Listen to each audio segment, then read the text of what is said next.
And we're back. Yes, we are. So that was Warhammer Quest.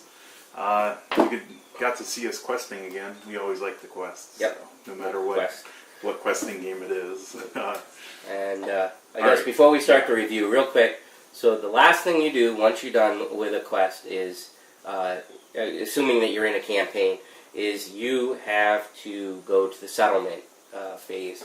And just so that I don't mess anything up, I will read exactly what you can do during the settlement phase.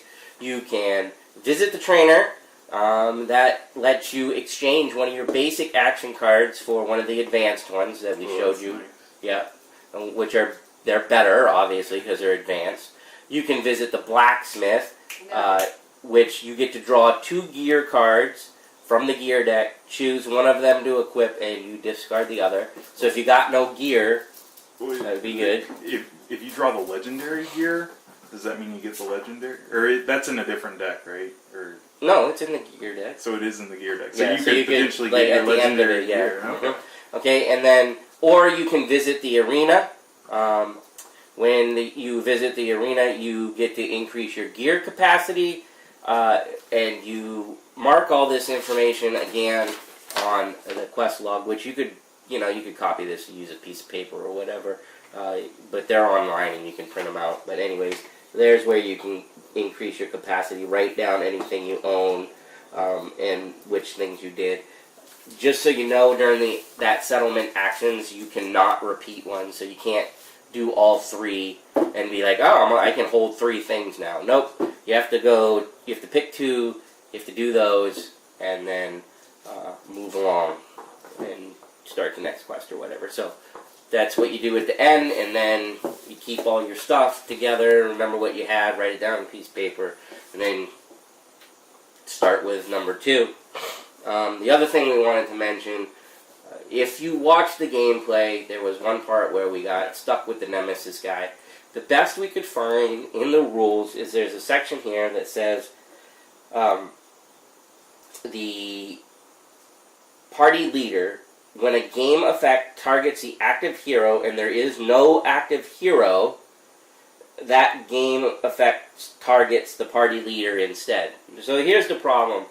In most cases, I think that works, but the word inflict happens during the monster phase, and it literally says with the person it's engaged with. Yep.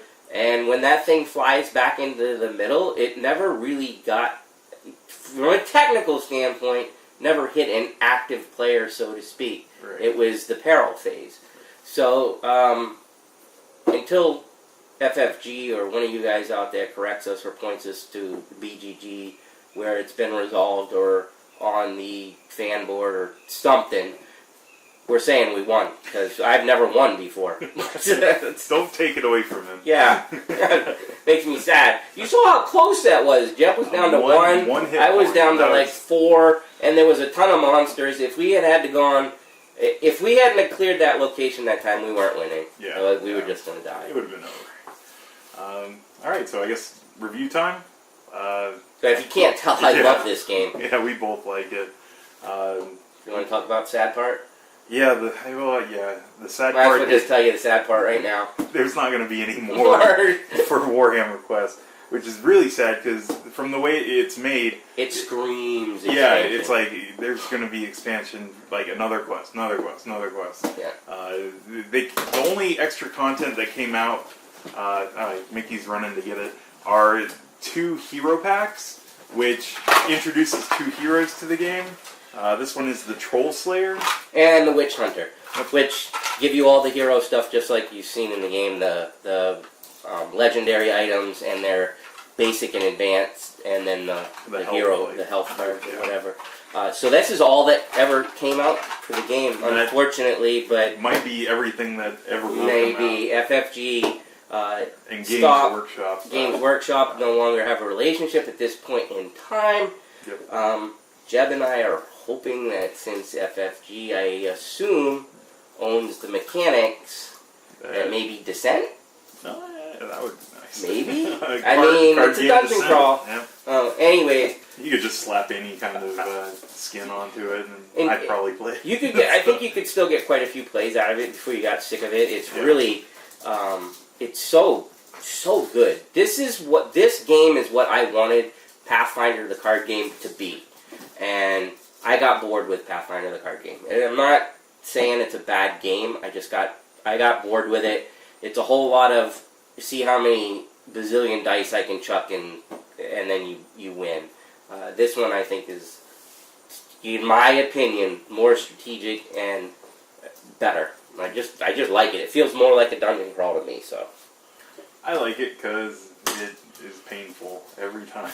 Like all of the co-op games we play, the harder it is, I think the more enjoyment I get from when we actually win. That's one of the things I love about the dungeon crawls and any of the co-op games. I think that's what makes a good co-op game, though. Yeah, if they're too easy, you don't play them.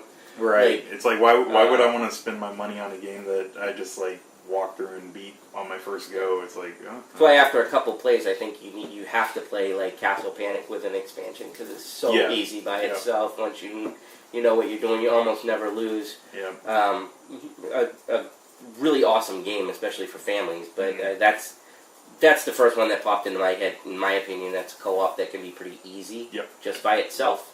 But they have some expansions that get like a little rougher. Yeah. So I can't say enough good things about a card game that actually feels like a Descent type of game. It's so unfortunate Assault, that it's type like, of game or whatever. I haven't played every game in the world, so if you guys got other card games or that, slap them in the comments. We'll review them. Yep. We'll make Jeff buy them and I'll review them. All right, so we should go on. Jeff Ticket says go on. I thought that was a good idea. I don't. Oh boy. All right. So, who might like it? Co-op fans. If you play Lord of the Rings, I played Lord of the Rings before this. When Mickey showed me this, I liked it. So I would think a Lord of the Rings person would like it, unless you're like hardcore. I only want to play Lord of the Rings. But dungeon crawl, where you don't want all the putting together the map, setting up the scenarios, being just having somebody that's the DM, so to speak, in most of those quest type of games. Somebody's got to be in charge. Not all of them. I mean, some of them definitely have where the game plays against you. Yeah. But even though I think there's more to keep track of than in this, they did such a good job with the cards telling you everything to do, don't you think? Yeah. Just my brain just died on me. Yes, I do like the effects bar. That's really cool. That every time you see it, you're always resolving left to right. You know what everything does, and if it's an uncommon term, they explain it on the card itself. And that is our other quester who was running around while we quested. Who doesn't like a cute corgi puppy? This is Rey. Yes, Rey from Star Wars. She's a Jedi puppy. She says hi. Now go away. Alright, what else? Recommend it? Well, you already know I recommend it. Who wouldn't want to play it? Well, I think somebody who would really like it is somebody who doesn't want to buy a ton of expansions and stuff. Now? Yeah. Well, even before. You don't... I mean, it's gonna... I mean, that was a pretty long game. Right. And there's 4 more just to that one thing, so you get a lot of play out of it. Yeah. Then, I mean, if you don't want to...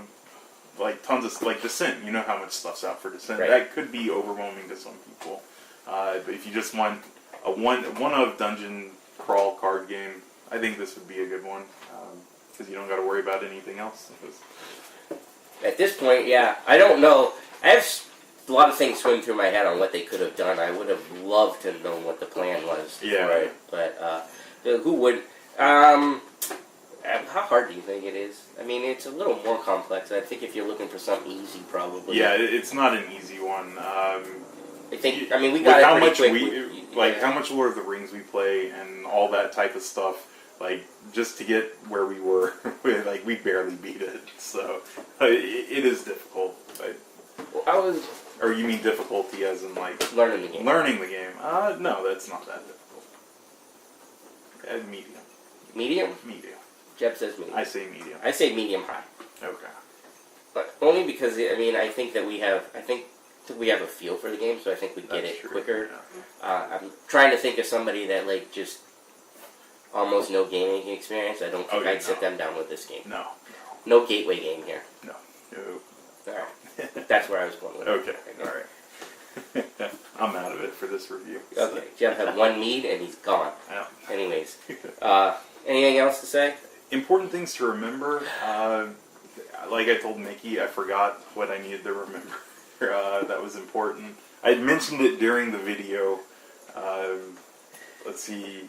I would say, for me, I think this is the first time I played with 2 players.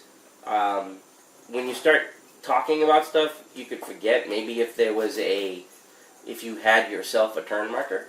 That would be nice, because I know we ran into it where we had only to one. rethink So it's not that difficult. Right. It's much easier once you get to 3 or 4, obviously. But with 2, when we started going back and forth, I could think that could be easy to forget. I guess. Oh no, that was just. Don't forget that the enemies don't. Once they're exhausted, you don't count anything for them. Yeah. So that includes the black die and things like that. It's easy to, once you get into a routine, I've got 2 enemies in front of me. If one of them is exhausted, you don't take that black dice. Yep. That's something that's easy to forget. I think, like Jeb pointed out, though, like, just the way the mechanics work, it's very step by step. Yep. Even though, if you look at it as a whole, it could be really complicated. And most of those key words on those monster cards are listed right below it too. You don't even have to go to the rule book. Right. That was nice. Yeah, you go to the rule book for nitpicky stuff, like the couple times that we found, because it just happened. Yeah. So I don't know. That's all I got. Yeah. You're not saying anything. No, yeah, I don't. I really. He likes the game. People. I like the game, and I'm sad that there's not going to be more of it. See, that's what it is. Jeb's sad. Let's send Jeb a note and make him happy. Send him a smiley face. Or you could send him a beer. I wouldn't complain on that one either. But I was going to say, send a recommendation for the fan pick. That, yes. This is episode 2, so you've got 3 more before we play the fan pick. And if you don't send anything, it's really good chance that it's going to be something that we pick, which we like. Yeah. But if there's something you want to see, I know some people have sent in stuff and they were happy that we did it. So yep. Yeah, just let us know. That's how we did Dungeon Pets. That was a request. Yep. And Pandemic was another. That's right. Well, actually, both of them have actually not been stuff that we put into the hat. Right. Yep. So there you go. All right. So the next game is I don't know. You don't know? It's not. I think not it's for Star sure? Wars. I think it's Star Wars. Okay. The Star Wars card game. LCG. Okay. Yeah. That's Jeb's pretty sure we're doing next. Could change, but we're gonna play a game next. Yeah. So. All right. So we'll see y'all later. Bye. Boards and booze, booze and boards, with Mickey and Jeb.